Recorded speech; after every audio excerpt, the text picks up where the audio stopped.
చంద్రశేఖరేంద్ర సరస్వతి స్వామి వారిలో ఉన్న గొప్పతనం ఏమిటో తెలుసా అండి? ఎక్కడ ఉండేవారో తెలుసా అండి మహానుభావుడు పరమాచార్యుల వారు? ఎక్కడ నీరు ఉంటుందో, నదులు కానీ ఏర్లు కానీ చెరువులు కానీ ఇలాంటివి ఎక్కడుంటాయో అక్కడ పెద్ద పెద్ద చెట్ల కింద కడ్డువా పరుచుకు పడుకుంటుండేవారు. పడుకుని మరునాడు ఆ తటాకంలో స్నానం చేస్తుండేవారు. ఇప్పటికీ కొన్ని ఫొటోస్ ఉంటాయి. వారు నమస్కారం చేయడం, వారు ఆ సత్యదండాన్ని ముంచడం అడుగడుగున ధర్మమే. ఎలా నియమం పాటించాలో అలా పాటించేవారు. పరివారం నిద్రపోతుంటే 3 గంటలకి లేచి ముఖ ప్రక్షాళనం అయిపోయి అనుష్ఠానం చేసేసుకుని కమండలంలో నీళ్లు పట్టుకుని ఎవరో ఒక్కరిని ఒక చలుపు తెరిచేవారు. ఏ గుడ్డ పెట్టావు ఇలా అనేవారు. అమ్మ బాబోయ్, గురువుగారు లేచిపోయారు, అప్పుడే తెగిలిపోయారు, బయలుదేరండి అని చెప్పి వీళ్ళు ముఖ ప్రక్షాళనం చేసుకుని పడుకున్న ఆ బట్టల గుడ్డలు తీసి మూటలు కట్టుకుని అవతల గ్రామం చేరడానికి సిద్ధపడే లోపల 2 మైళ్ళ దూరం నడిచి వెళ్ళిపోయేవారు పరమాచార్యుల వారు. అప్పటికి ఎవ్వరి కోసం ఆగేవారు కాదు, వెళ్ళిపోతుండేవారు అంతే. పరివారం వెంటబడవలసిందే. అంత అలా ఉండేదైన ధర్మం అంటే. భూత భవిష్యత్ వర్తమాన కాలములను ఎంత గుర్తిరిగారంటే మహానుభావుడు, ఒకరు చెప్పక్కర్లేదు ఆయనకి, సమస్తము ఆయనకి తెలుసు. ఇది కారణజన్ముడంటే. ఇది అంత కారణజన్ముడై అంత జ్ఞాని అయి గురుగీత అంటుంది. ఆ ఆచార్య స్థితి ఎలా ఉంటుందంటే, జ్ఞాని స్థితి ఎలా ఉంటుందంటే, ఆయనకి వేరొకరు ఉంటారు, ఇంకా తానొక్కడే ఉంటాడు, తానే సర్వము నిండి నిబిడీకృతమైపోయి ఉంటాడు. అట్లాంటి ఆత్మస్థితిలో ఉన్న వాడికి వేరొకడు వచ్చి తన కష్టం నోటితో చెప్పక్కర్లేదు, మనిషిని చూడగానే చెప్పేస్తారు. ఇప్పటికీ నాకు అమలాపురం వారు వచ్చినప్పుడు సామూహిక ఉపనయనాలు జరిగినప్పుట ఒక పిల్లవాడు తెలియక చంద్రశేఖర పరమాచార్యుల వారు విడిది చేసినటువంటి పర్ణశాల దగ్గర మెట్ల పక్కన ఒక పిల్లవాడు కూర్చుని ఉంటే పరమాచార్యుల వారు ఆ వటువులందరినీ చూసి సంధ్యావందనం చేసుకోమని చెప్పి కమండలం చేత్తో పట్టుకుని కర్ర చేత్తో పట్టుకుని వడివడిగా నడుచుకుంటూ ఆ పర్ణశాల మెట్ల దాకా వస్తే ఆ పిల్లవాడు గభాలను లేచి నిలబడితే ఇలా చూశారటంటే ఆ పిల్లవాడి వంక. వాడు మహాపండితుడయ్యాడు. ఇక్కడే ఉన్నారు నాగభూషణ్ రావు గారి సభలో. అమలాపురం దగ్గర ఒక ఆవు మీద చెయ్యి వేశారు. ఆ ఆవు ఉన్నంత కాలం కనకవర్షం కురిసేసింది వాళ్ళ ఇళ్లలో. ఆ ప్రాంతాల్లో ఎక్కడ ఆవుల్ని కొన్నా తీసుకొచ్చి ఆవుతో కలిపి కట్టేవారు చాలా కాలం. మీకు కొన్ని విషయాలు, నేను ఇవాళ అన్ని విషయాలు చెప్పలేను కదా, 1-2-3 విషయాలు ప్రస్తావన చేస్తాను. ఒకానొక నాడు ఒక మహానుభావుడు ఆలయం నిర్మించి ప్రతిష్ఠ చెయ్యాలి రామచంద్రమూర్తి విగ్రహాన్ని నిర్ణయం తీసుకుని పరమాచార్యుల వారు దగ్గరలో ఉన్నటువంటి ఒక గ్రామంలో విడిది చేశారనేటటువంటి విషయాన్ని తెలుసుకుని గబగబా పరమాచార్యుల వారి దగ్గరికి వెళ్ళారు. ఆ రోజంతా పరమాచార్యులు వారు చాలా హడావిడిగా ఉన్నారు, వారితో మాట్లాడేటటువంటి అదృష్టం కలగలేదు. మరునాడు తీర్థం ఇస్తున్నారు. రోజు చంద్రమౌళీశ్వరారాధన చేసి తీర్థం ఇచ్చేవారు. తీర్థం ఇస్తుంటే ఈయన వెళ్లి తీర్థం కోసం అని చెయ్యి పట్టారు. పరమాచార్యులు వారు ఆ చేతిలో ఉన్న ఉద్ధరిణితో తీర్థం పోసి ఆ ఉద్ధరిని కమండలంలో పెట్టేసి చెయ్యి వెనక్కి పెట్టి అన్నారు, ప్రతిష్ఠ ఎప్పుడు చేస్తున్నావు అన్నారు. తెల్లబోయాడు ఆయన. మా ఇంట్లో ప్రతిష్ఠ పూర్తయింది స్వామి అన్నాడు. అది సరేనో, రామపాద స్వామి వారికి ఎప్పుడు ప్రతిష్ఠ చేస్తున్నావు అన్నారు. అంటే రామపాద స్వామి వారి ప్రతిష్ఠ ఏమిటి అని జ్ఞాపకానికి వచ్చింది. తన ఊర్లో రామచంద్రమూర్తి విగ్రహాన్ని ప్రతిష్ఠ చెయ్యాలనుకున్నారు. అనుకుని అది ఒక్కసారి స్వామివారికి చెప్దామని వచ్చారు. స్వామి, ఏదో మే 24వ తారీఖుని చేద్దాం అనుకుంటున్నాను అన్నారు. ఆ తేదీ నేను ఖచ్చితంగా చెప్తున్నానో లేదో తెలియదు, నెల మాత్రం ఖచ్చితం. అంటే పరమాచార్యులు వారు అన్నారు, మే 24న అన్నారు. అంటే మే 24న అవుతుంది అనుకుంటున్నావా? అవదు అన్న మాట శ్లేషగా కనపడింది. అందులో కాసేంత పువ్వులు, కిస్మిస్ పళ్ళు, కుంకం తీసి ఆయన చేతిలో పెట్టి విగ్రహం కింద యంత్రానికి బదులుగా వీటిని ఉంచండి అని చెప్పారు. రామపాద స్వామి అని పేరుంచండి దేవాలయానికి అని చెప్పారంతే. ఖచ్చితంగా ఆ తేదీకి కొద్ది రోజుల ముందు జవహర్లాల్ నెహ్రూ గారు శరీరాన్ని విడిచిపెట్టారు. రైళ్లు, బస్సులు అన్నీ ఆగిపోయాయి. వీళ్ళు అనుకున్న ప్రతిష్ఠ ముహూర్తానికి ఈ విద్వాంసుడు ఆ ఊరు చేరలేకపోయారు. ఆగిపోయింది. జూన్లో ప్రతిష్ఠ జరిగింది. చిత్రం ఏమిటో తెలుసా అండి? ఆ దేవాలయం కట్టినటువంటి కొన్ని సంవత్సరముల తరువాత నాగార్జున సాగర్ డ్యాం బద్దలై కొన్ని వందల ఊర్లు ముంచెత్తి ఆ కృష్ణానది వరద ప్రవాహం వచ్చి ఆ ప్రతిష్ఠ చేయబడిన రామచంద్రమూర్తి పాదములను తాకి వెనక్కి వెళ్ళిపోయింది. రామపాద స్వామి అని చెప్పి ఎలా పెట్టారు పేరు? ఎప్పుడో జరగబోయే విపత్తు ఆనాడు రామచంద్రమూర్తి పాదములను తాకినటువంటి కృష్ణ మరికొంచెం పైకి కాని వెడితేట ఇంకొక 1000 ఊళ్ళు మునిగిపోతాయిట. పాదములను తాకి వెనక్కి వెళ్ళిపోవడంలో దివిసీమలో 1000 గ్రామాలు బతికి బట్టకట్టాయి. ఆ పేరు ఎలా ఉంచారు, ఈ మాట ఎలా చెప్పగలిగారు? కమండలంలో తీర్థం తీసి ఇస్తుంటే క్యూలో వచ్చి తీర్థం తీసుకునేవారు పరమాచార్యుల వారి దగ్గర. తీర్థం తీసుకోవడానికి ఒక స్త్రీ వచ్చి చెయ్యి చాపింది. అమ్మా, నీకు అశౌచం ఉంది, వెళ్ళిపో అన్నారు ఆచార్యుల వారు. స్వామి, నాకు అశౌచం లేదు, అశౌచం తీరి నేను తలస్నానం చేసి వారం రోజులైంది, నాకు దయచేసి తీర్థం ఇవ్వండి అంది ఆవిడ. అమ్మా, మరొక్క మారు చెప్తున్నాను, నీకు అశౌచం ఉంది, నువ్వు ఇంటికి వెళ్ళిపో అన్నారు. ఏమి నన్ను ఇలా అన్నారు స్వామి అని బెంగ పెట్టుకుని ఆవిడ ఇంటికి వెళ్ళిపోయింది. ఇంటికి వెళ్ళిపోతే ఊరు వెళ్ళినటువంటి భర్త మరణించాడని టెలిగ్రామ్ వచ్చింది ఇంటికి. ఎలా చూడగలరు భూత భవిష్యత్ వర్తమాన కాలములను? ఆ స్త్రీకి తెలియని విషయం పరమాచార్యుల వారికి తెలిసింది. ఇంకా చిత్రమైన విషయం, ఇలా ఎన్నో లీలలు. కానీ ఉదాహరణకి 1-2 చెప్తున్నానంటే, ఆత్మస్థితిగతులై ఉండడం అంటే ఏమిటి అన్నదానికి రమణులు కూడా ఇలాగే చెప్పగలిగేవారు. ఎక్కడో అమెరికాలో ఎక్కడో ఒక నది ఒడ్డున రమణ మహర్షిని చూడాలని రోజు డిబ్బీలో డబ్బులు దాచుకునేటటువంటి దంపతులు 17వ నెంబర్ సిమెంట్ బెంచీ మీద కూర్చుని మాట్లాడుకున్నటువంటి మాటల్ని వాళ్ళ డబ్బు పూర్తయిన తరువాత రమణాశ్రమానికి వచ్చి అక్కడ కూర్చుంటే వాళ్ళ భాష తెలియకపోయినా రమణ మహర్షి, మీరు ఫలానా నది ఒడ్డున ఫలానా నెంబర్ బెంచీ మీద కూర్చుని నా గురించి మాట్లాడుకునేవారు కదా అన్నారు. ఎలా తెలుస్తుంది రమణులకి? అలాగే తెలుస్తుంది చంద్రశేఖరులకి.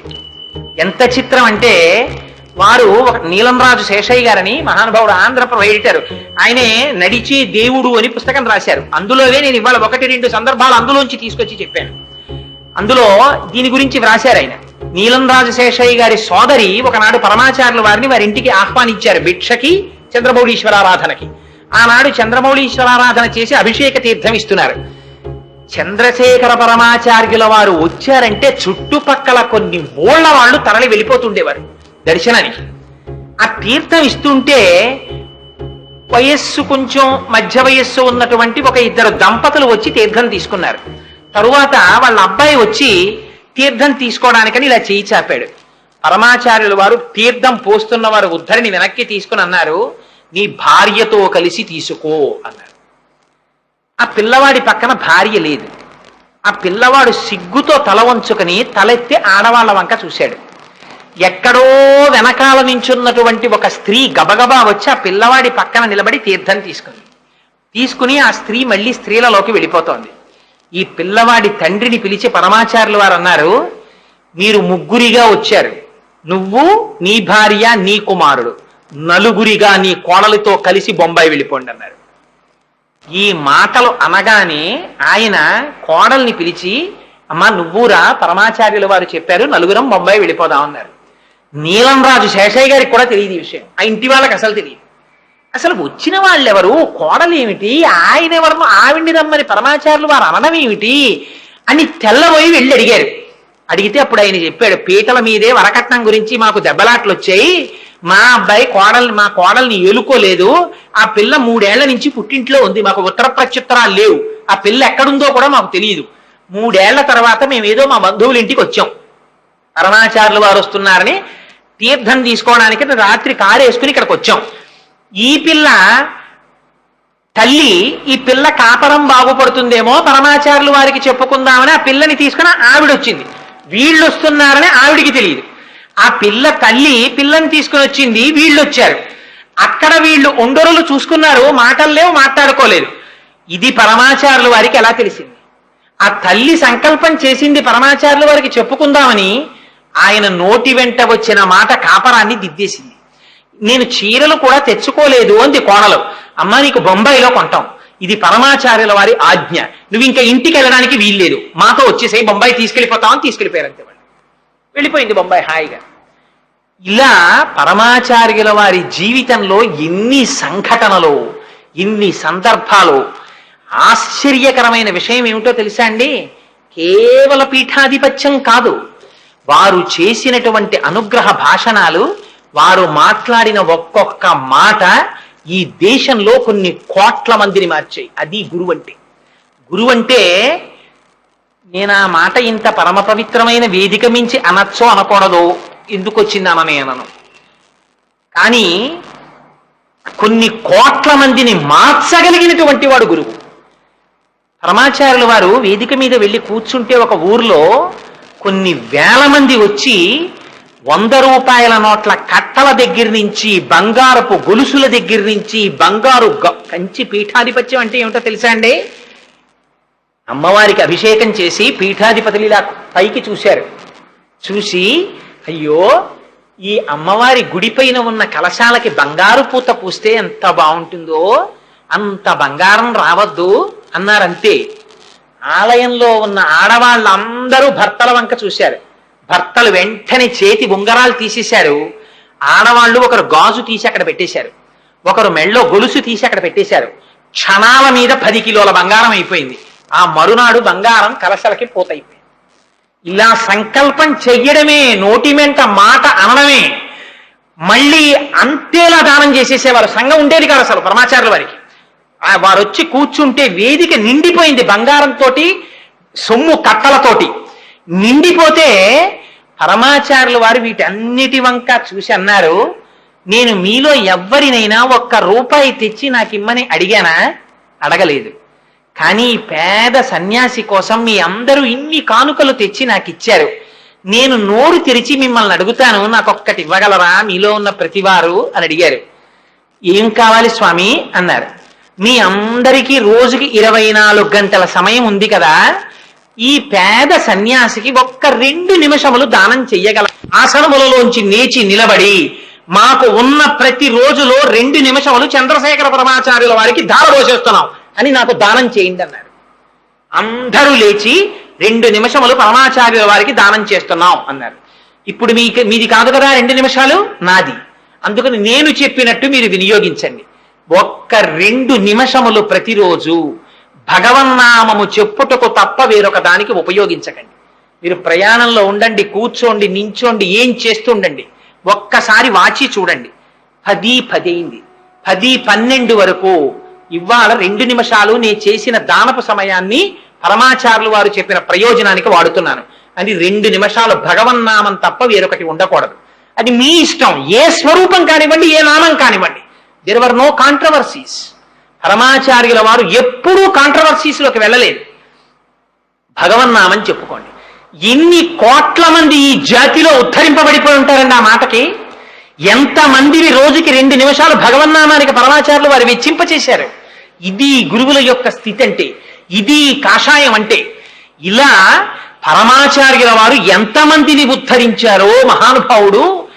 పెళ్లిళ్ల దగ్గర నుంచి, ఐశ్వర్యం దగ్గర నుంచి, జ్ఞానబోధ దగ్గర నుంచి, సన్యాస దీక్షల దగ్గర నుంచి ఎంతమందికి ఇన్ని ఇచ్చారో అశిధారావ్రతంగా తన సన్యాస ధర్మాన్ని తాను నిర్వర్తిస్తూ పీఠాధిపత్యాన్ని అంత జాగ్రత్తగా కాపాడుతూ 100 సంవత్సరముల వరకు శతాయుష్కులై పీఠాధిపత్యం అవిచ్ఛిన్నంగా పరంపరాగతంగా కొనసాగాలి కనుక జయేంద్ర సరస్వతి స్వామి వారిని శిష్యుడిగా స్వీకరించి, విజయేంద్ర సరస్వతి స్వామి వారిని శిష్యుడిగా స్వీకరించి, నడిచే దేవుడని పేర్గాంచి ఒకే సమయంలో భారతదేశంలో, దక్షిణ భారతదేశంలో, అందులో మనకి విచిత్రం ఏమిటో తెలుసా అండి? అయోధ్య, మధుర, మాయా, కాశీ, కాంచి, అవంతిక, పురి, ద్వారవతీ చైవ సప్తైతే మోక్షదాయక అని 7 మోక్షపురాలు. అందులో 6 ఉత్తర భారతదేశంలో ఉంటే దక్షిణ భారతదేశంలో ఉన్నది ఒక్క కంచి పట్టణమే. అటువంటి కంచి పట్టణంలో ఉన్నటువంటి పీఠానికి ఆధిపత్యం వహించినటువంటి పరమాచార్యుల వారు ఎన్నడూ కూడా 100 సంవత్సరముల జీవితంలో ఒక్క క్షణంలో కూడా తన ధర్మాన్ని అతిక్రమించి ప్రవర్తించాల. తాను సన్యాసిగా ఉన్నారు కనుక సన్యాసి ధర్మాన్నే పాటించేవారు. తప్పితే నిన్ను విరిగి మీద పడిపోనివ్వండి. వైద్యులు వచ్చి చూశారు ఆయన శరీరాన్ని. చూసి అంతా చెక్ చేసిన తరువాత ఆ పీఠం వారి వంక చూసి చెప్పబోతుంటే పరమాచార్యులు వారు అన్నారు, మీరేం చెప్పబోతున్నారో నేను చెప్తాను, నన్ను ఒక్క 5 నిమిషాలు మాట్లాడినివ్వండి అన్నారు. ఏమిటి స్వామి అన్నారు. నా 2 ఊపిరితిత్తులలో ఒక ఊపిరితిత్తి చెడిపోయింది. నాకు లోపల పెద్ద అల్సర్ పుండు పుట్టింది. నేను వేళపట్టున తినను, వేళపట్టున నిద్రపోను. అందుకని నాకు పుండు పుట్టింది. నేను అన్ని రకములైన ఆహార పదార్థములు తినడాన్ని నా శరీరము అంగీకరించదు. వీటితో పాటుగా లోపల ఉండేటటువంటి ప్రేగులు అపారమైన ఆకలి వేసినప్పుడు ఆహారము తిననటువంటి కారణం చేత మడతలు పడిపోయాయి. ఈ మడతలు పడిపోయినటువంటి కారణం చేత నా ఉదరపు గోడలలో పోట్లు వస్తూ ఉంటాయి. అందుకని మీరు నేను వేళ పట్టున ఆహారం తినాలని, ఎక్కువ విశ్రాంతి తీసుకోవాలని, ఎక్కువ తిరగకూడదని నాకు చెప్పబోతున్నారు. కానీ అలా చెప్పడానికని ప్రయత్నం చేస్తున్నటువంటి మీకు నా ధన్యవాదాలు. కానీ నేను సన్యాసిని, నేను కాషాయం కట్టుకున్నవాణ్ణి. నాకు ఈ శరీరం గురించి తాపత్రయం లేదు. ఇది పడిపోవచ్చు కాక, లోపల ఉన్న ఆత్మ నేను. అందుచేత దీని గురించి నేనే వెంపర్లాడిన నాడు, దీని సుఖాన్ని కోరుకున్న నాడు ఇంకా నేను సన్యాసినేమిటి? దీని సుఖంతో నాకు ప్రమేయం లేదు. అందుచేత మీరు చెప్పిన నియమాలు నాకు వర్తించవు. వేళపట్టున నిద్రపోవడం, ఎక్కువ నిద్రపోతూ ఉండడం, తక్కువ మంచి ఆహారం తీసుకోవడం, మందులు వేసుకోవడం, వీటితో నాకు నిమిత్తం లేదు. చిత్రం ఏమిటో తెలుసా అండి? పరమాచార్యులు వారు మా ఇంటికి భిక్షకొస్తే బాగుండు అనుకునేవాటి ఒక పండితుడు పాపం. కానీ అంతమంది పెద్ద పెద్ద వాళ్ళందరూ పరమాచార్యులు వారు చుట్టూ తిరుగుతూ ఉంటారు, మా ఇంటికి వస్తారా ఆ పరమాచార్యులు వారు అని వారి దగ్గరికి వెళ్ళడం మానేసి వారు సమీప గ్రామంలోకి వస్తే ఇంట్లో పడుకున్నాడు. పడుకుంటే పరమాచార్యులు వారు రాత్రి 1 గంటకి మేనా వాళ్ళని లేపి శిష్యులు పల్లకీ మోసేవారు. తను నడిచన్నా వెళ్ళేవారు, శిష్యులన్నా పల్లకీలో తీసుకెళ్ళాలి.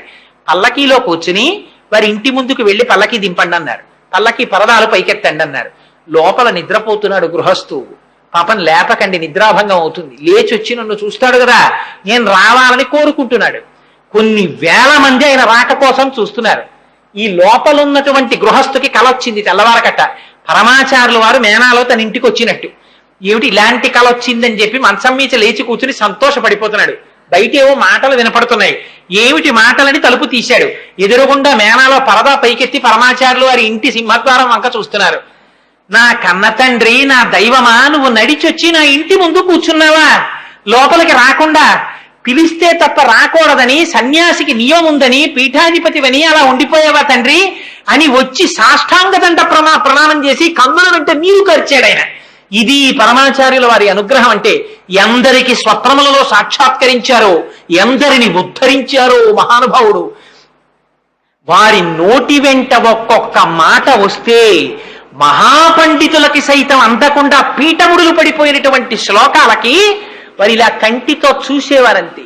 అలాగని ఎక్కువ మాట్లాడేవారు అనుకుంటున్నారేమో పరమాచార్యుల వారు. అలా మాట్లాడడం అలవాటైపోతుందని ప్రయత్నపూర్వకంగా మౌన దీక్షలోకి వెళ్ళిపోయేవారు. అసలు కొన్నాళ్ళు మాట్లాడేవారు కాదు. ఇంత పెద్ద పీఠ ఉంటే తనంత తానుగా ఎండలు మండిపోతున్న రోజులలో దీక్ష తీసుకుని చిన్న పర్ణశాల కట్టుకుని ఆ పర్ణశాలలో ఉండి తపస్సు చేస్తుండేవారు. అది పరమాచార్యుల వారంటే. శరీరం అంతా మంత్రపూతము చేసుకున్నారు. అందుచేత ఇంతకీ నేను ఈ విషయములను ఇవాళ ఎందుకు ఆయన గురించి మాట్లాడాలి అని అనుకున్నానంటే, ఒకే కాలమునందు దక్షిణ భారతదేశంలో 4 మహాపురుషులు తిరిగారు. ఒకరు కంచి పీఠాధిపతులు చంద్రశేఖరేంద్ర సరస్వతి స్వామి వారు, తిరువణ్ణామలైలో రమణ మహర్షి, అప్పుడే పాండిచేరిలో సర్ అరబిందో, అక్కడ శృంగగిరి పీఠాధిపతులు ఉగ్ర నృసింహ భారతీ స్వామి వారు. వారు ఎంత గొప్పవారంటే ఉగ్ర నృసింహ భారతి కాలినడకన కాశీ 2 మాటలు వెళ్ళి పండితుల దగ్గర బ్రహ్మచారిగా ఉండగా విద్యాభ్యాసం చేసి వచ్చారు. కాలినడకన కాశీ వెళ్ళి. అటువంటి వారు ఎంత చిత్రమో తెలుసా అండి. వారు మధుర మీనాక్షి దేవాలయంలోకి వెళ్ళారు. వెళ్ళి మాకు లోపలికి వెళ్ళి అమ్మవారిని అర్చిస్తామన్నారు. అంటే అర్చకులు అన్నారు, మీరు లోపలికి వెళ్ళడానికి వీల్లేదు, మీరు ఎంత పీఠాధిపతులైనా సరే మీరు బయట నించోండి, మేము అర్చన చేస్తాం మీ పీఠం తరపునన్నారు. అలాగా అన్నారు. శిష్యుడి చేతిలో కొబ్బరికాయ ఉంది, ఆ కొబ్బరికాయ ఇలా ఇమ్మన్నారు. చేతిలోకి తీసుకుని కుడి చేతిలో పెట్టుకుని అమ్మవారి ఎదురుగుండా కొబ్బరికాయ పెట్టి మంత్రాలు చదివారు. అమ్మవారిలో ఉన్న జీవగల కొబ్బరికాయలోకి వెళ్ళిపోయి కొబ్బరికాయ చేత పట్టుకుని విడికి వెళ్ళిపోయారు. వెళ్ళిపోయి కొబ్బరికాయ సింహాసనం మీద పెట్టి పూజ చేసేస్తున్నారు. మధుర మీనాక్షి అమ్మవారి విగ్రహం చరిత్రలో ఎన్నడూ లేని విధంగా వెలవెలపోయి హడిలిపోయారు అర్చకులు. హడిలిపోయి పరిగెత్తుకుంటూ స్వామివారి విడిదికి పరిగెత్తారు.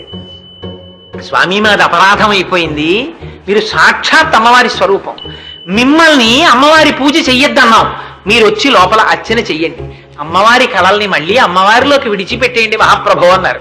అంటే మళ్ళీ వచ్చి ఆ చేతిలో ఉన్న కొబ్బరికాయలోంచి మళ్ళీ అమ్మవారిలో ఉన్న కళల్ని అమ్మవారిలోకి ప్రవేశపెట్టేశారు. అమ్మవారు కూడా ఆవిడ మాటలు వినేది. తెల్లవారి లేసి ఒక్కొక్కసారి చంద్రశేఖర పరమాచార్యుల వారు 1-2 సందర్భాల్లో మాత్రం బయటపడిపోయారు. అప్పుడు మాత్రం ఇంకా తప్పించుకునే అవకాశం లేక చిరునవ్వుతో అంగీకరించవలసి వచ్చింది. లేకపోతే డాంబికంగా బయటపడేవారు కాదు. కంచి కామాక్షి అమ్మవారితో తాను మాట్లాడతానన్న విషయాన్ని ఒక రోజు ప్రసంగవశాత్తు బయటపడ్డారు పరమాచార్యులు వారు. ఆ ఎదురుగుండా ఉన్న శిష్యుడు మంచి గట్టివాడు. వాడు పట్టుకున్నాడు, ఎవరు అమ్మా నిజం చెప్పండి, మీరు ఎవరితో మాట్లాడారని. కామాక్షి అమ్మవారితో మీరు మాట్లాడారు, నిజమా కాదా? ఒకడు దేహం విడిచిపెట్టిపోయాడు, ఒకడు దేహం మీద మమకారం విడిచిపెట్టిపోతాడన్నావు. అన్నది అమ్మవారు అంటున్నారు, ఆ అన్నది కామాక్షి అమ్మవారు, అవునా కాదా అంటే ఆనాడు మాత్రం నవ్వుతూ అంగీకరించారు అవును అని. అంతటి స్థితప్రజ్ఞులు, అంతటి మహాపురుషులు.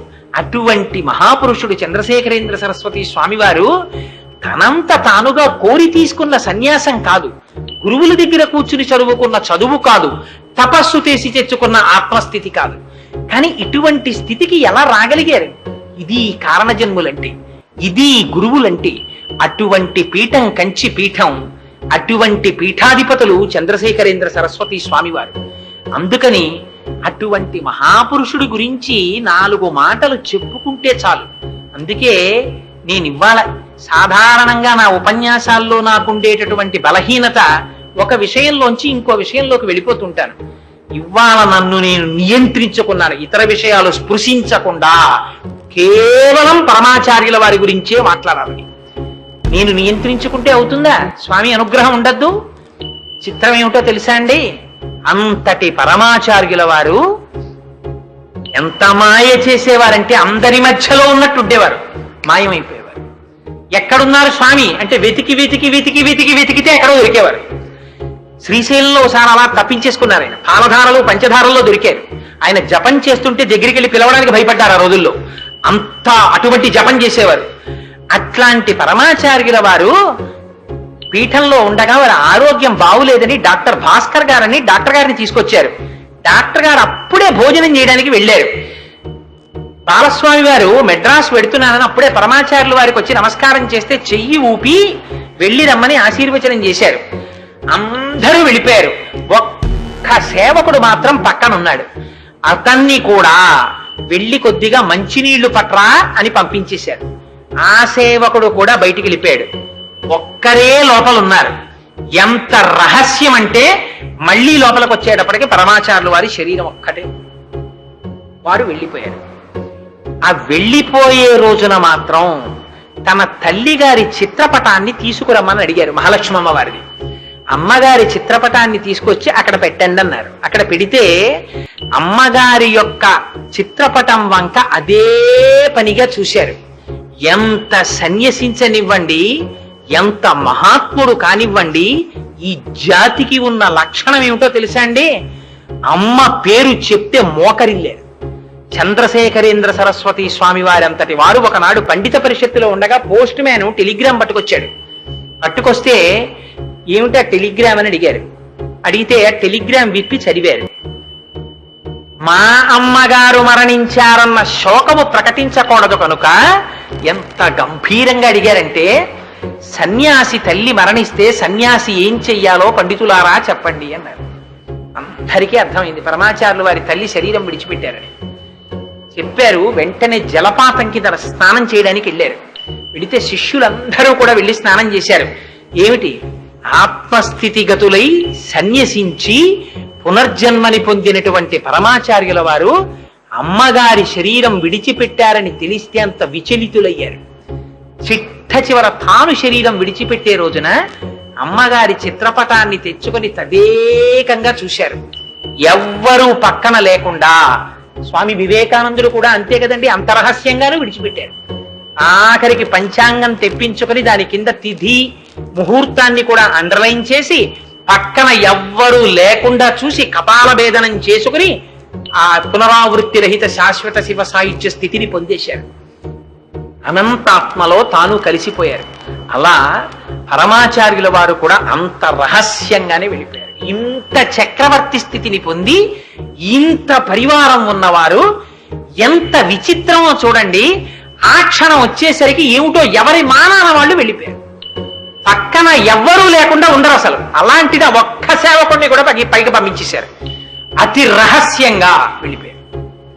అలా పువ్వులా వచ్చారు, పువ్వులా వెళ్ళిపోయారు. ఆయన కారణ జన్ముడు అనడానికి ఇంకా ఇంతకన్నా దృష్టాంతం ఏమిటి? భగవానుడు అవతారమూర్తిగా వచ్చి రాక్షస సంహారం చేస్తాడు. కానీ ఒక గురుస్వరూపంగా వచ్చి, ఒక గురువు జ్ఞానమే ఇయ్యగలిగిన వాడు, మోక్షమే ఇప్పించగలిగిన వాడు, భౌతికమైన ఐశ్వర్యాన్ని కోరికల్ని తీర్చడం ఒక లెక్క. అందుకే ప్రతి ఇంటిలో ఉండవలసినటువంటి మూర్తులలో చంద్రశేఖరేంద్ర సరస్వతి స్వామివారి చిత్తరువు ఉండి తీరాలి. ఉండని ఇల్లు ఉండకూడదు. మీ ఇంటి గోడలు, మీ ఇంటి గోడలకి మీరు వేయించుకున్న పెయింటింగ్లు, మీ ఇంటీరియర్ డెకరేషన్లు, అది ఐశ్వర్యం కాదు. ఐశ్వర్యం అంటే ఏదైనా ఉంటే ఏదో తెలుసా అండి? మీ ఇంట్లో ఆదిశంకరాచార్యులు వారి చిత్తరువు, చంద్రశేఖరేంద్ర సరస్వతి స్వామి వారి చిత్తరువు ఉంటే, మీ ఇంటికి మనవడొచ్చి తాతగారండి ఆయన ఎవరండి అని మీరు అడిగితే, ఆ చంద్రశేఖరేంద్ర సరస్వతి స్వామి వారి గురించి 4 మాటలు చిన్నపిల్లవాడికి మీరు చెప్తే, భావితరాలు కంచి పీఠానికి వెళ్లి నమస్కరించిన రోజున ఈ జాతి సంస్కృతి నిలబడుతుంది. పరమాచార్యుల వారు ఎక్కడికొచ్చినా పిల్లలందరినీ కూర్చోపెట్టి రామనామం రాయించేవారు. వెండి డాలర్లు ఇచ్చేవారు, బంగారు డాలర్లు ఇస్తుండేవారు. కాబట్టి నేను ఇలాంటి మాటలు చెప్పడానికి కావలసినంతటి స్థితిని పొందినవాడను కాను అని నాకు తెలుసు. కానీ కేవలం ఆర్తితో మాత్రమే ఒక్క మాట చెప్తున్నాను. మనం అటువంటి సంస్కృతికి వారసులు. అందుకే పరమాచార్యుల వారు బహుశః అనుకుని ఉంటారు, ఒరే నిజంగా ఈ ప్రసంగానికి సంబంధించి ఎక్కడ అనౌన్స్మెంట్ లేదు, ఒక కరపత్రం వేయలేదు, ఒక దేవాలయంలో బోర్డు పెట్టలేదు. మొట్టమొదట నేను దొరగారు మాట్లాడుకుంటూ ఉండగా ఈ సంకల్పం ఉదయించింది. ఇది ఎక్కడ పెట్టాలనుకున్నాం? మా గోపి గారి ఇంట్లో అనుకున్నాం ముందు, కానీ వర్షాలు వచ్చాయి, లేకపోతే అక్కడ జరగవలసింది. అది అటు తిరిగి ఇటు తిరిగి అటు తిరిగి ఇటు తిరిగి హనుమ జయంతి తిథి నాడు అసుర సంధ్య వేళలో అటువంటి బ్రాహ్మీమూర్తులైనటువంటి రామకృష్ణ పరమహంస ఆశ్రమంలో కాకినాడలో ఓపెన్ ఎయిర్ లో నువ్వు పిలవడం ఏమిట్రా నా గురించి?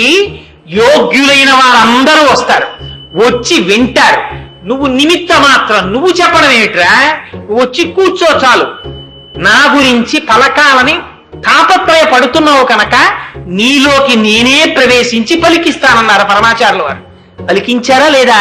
అయితే వారి గురించి నేను చెప్పగలవాడనా?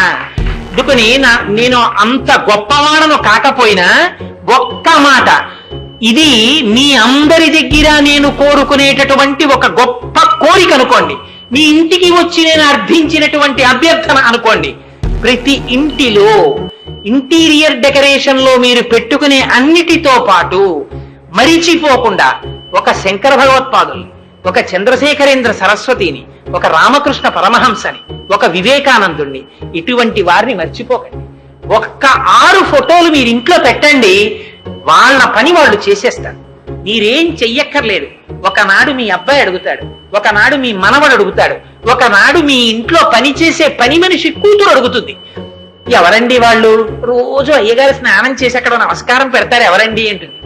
అంటే ఆనాడు మీ భార్య, మీ పిల్లలు వారా కంచి పీఠాధిపతులే చంద్రశేఖరేంద్ర సరస్వతి అని మహాపురుషులు అని ఒక్క 2 మాటలు చెప్పారనుకోండి, ఈ జాతికి కంచి పీఠానికి వెళ్ళడం అలవాటు అవుతుంది, కలకత్తా వెళ్ళడం అలవాటు అవుతుంది, రామకృష్ణ ఆశ్రమానికి వెళ్ళడం అలవాటు అవుతుంది. ఇది అలవాటైన నాడు అది భారతదేశానికి ఐశ్వర్యం, అది మన దేశపు సంస్కృతి. మన దేశపు సంస్కృతి బాహ్యమునందు ఐశ్వర్యము కాదు. అందుకని ఐశ్వర్యముతో పాటుగా ఆ సంస్కృతికి పట్టుకొమ్మగా ఈనాడు నేను చేసినటువంటి ఈ ఉపన్యాసం చేత 2 ఇళ్లల్లో పరమాచార్యుల వారి ఫోటో కనపడితే అంతకన్నా నా జీవితానికి ధన్యత వేరొకటి లేదు అని తెలియచేసుకుంటూ, ఇంతటి మహత్తరమైనటువంటి అవకాశాన్ని నాకిచ్చి ఇంత పరమ పవిత్రమైనటువంటి ప్రాంగణంలో వీడు శక్తివంతుడో కాడో, వీడేం చెప్పగలడని కూడా చూడకుండా బ్రహ్మశ్రీ తిమ్మాజీరావు గారు లాంటి పెద్దలు కూర్చుని అయ్యో చెప్పబోయ్ అని వీడిని భుజం తట్టి ప్రోత్సహించకపోతే, అయ్యో పాపం వీడు పిరికితనంతో చెప్పుకోకుండా భయపడిపోయి వెళ్ళిపోతాడేమోనని భుజం తట్టి 4 మాటలు చెప్పించి నన్ను కృతార్థుణ్ణి చేశారు. మీ అందరికీ ఈ మాట ఎందుకన్నానంటే, ఎక్కడా అడ్వర్టైజ్మెంట్ లేకపోయినా, ఎక్కడా మేము ఎవరికీ చెప్పకపోయినా ఇంతమంది వచ్చారంటే నాకు ఎంత ఆశ్చర్యంగా ఉందంటే ఇప్పటికీ ఈ జాతికి గురువుల పట్ల అటువంటి మహాపురుషుల పట్ల నిబద్ధత ఉంది. లేకపోతే ఇంతమంది ఒక చేతకాని వాడు మాట్లాడుతుంటే ఆడవర్ అయిపోతుంటే 9 అయిపోతుంటే కూర్చుని వింటున్నారంటే ఎక్కడైనా ఎవరైనా వినడం లేదంటే అది పాత్ర దోషం తప్ప వింటున్న వాడి దోషం కాదు. అందుకని మీ అందరికీ మరొక్కసారి నా హృదయపూర్వకమైనటువంటి కృతజ్ఞతలు ఆవిష్కరిస్తూ మంగళాశాసనపరై మదాచార్య పురోగమై సర్వైశ్చ పూర్వైరాచార్యై సత్కృతాయాస్తు మంగళం. మంగళం కోసలేంద్రాయ మహనీయ గుణాత్మనే చక్రవర్తి తనూజాయ సర్వభౌమాయ మంగళం. ఉమా కాంతాయ కాంతాయ కామితార్థప్రదాయినే శ్రీగిరీశాయ దేవాయ మలినాథాయ మంగళం. కరచరణకృతం వా కర్మ వాక్కాయజం వా శ్రవణనైనజం వా మానసం వాపరాధం విహితం వా సర్వమేత్తక్షమస్వ శివ శివ కరుణాబ్ధే శ్రీ మహాదేవ శంభో. సర్వం శ్రీ ఉమామహేశ్వర పరబ్రహ్మార్పణమస్తు.